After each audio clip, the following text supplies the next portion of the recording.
Karibu. Asante. Nimekuja hapa ninataka niweke sawa ngozi yangu. So Ndo Henrik. yes, ndo hicho. Tukimaliza hapa tupige picha. Sawa. Kweli utakubali? Sawa. Karibu sana, hapa ni Mayfair. Utalipia kwanza 20,000. Unaenda kufanya consultation. Okay. Alafu kuna vipimo vya damu, hormone, zote hizo vipimo vyake ni 30 kwa kimoja. Okay. Kwa sasa daktari atakwambia utapima kipi, sawa? Okay. Asante. Nimefurahi kukuona. Hata mimi nimefurahi. Unatujua?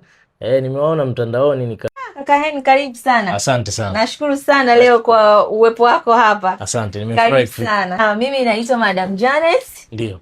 Tuko hapa Mayfair Skin.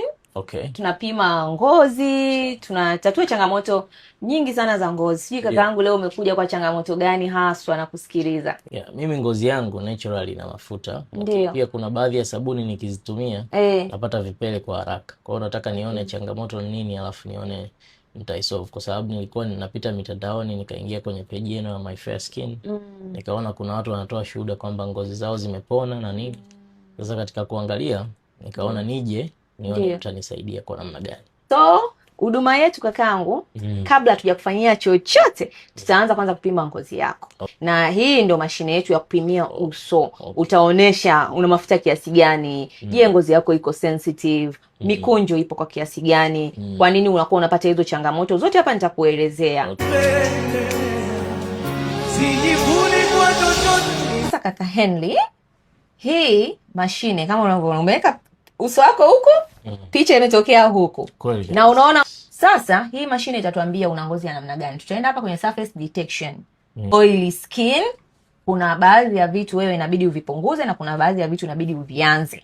Sawa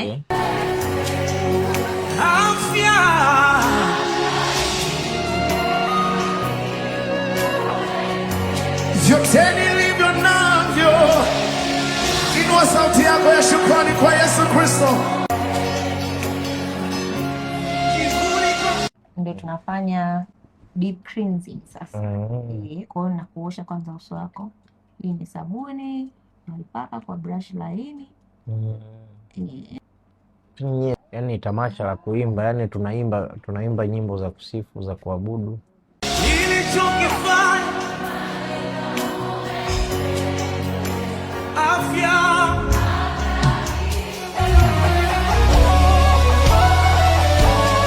yote nilivyo navyo, nilichokifanya afya. Asante sana kaka Henrik, unajisikiaje? Najisikia mwepesi usoni. Ngozi mwenye pesi. Najisikia vizuri na naona kuna mabadiliko tayari inshallah. Ona Mayfair sisi tutakuja tarehe 5 mwezi wa 6. Kwenye combo with Christ, yani hamna mtu anatakiwa kukosa, hata wale wanaotengeneza nyuso. Tuje pale, tujae pale.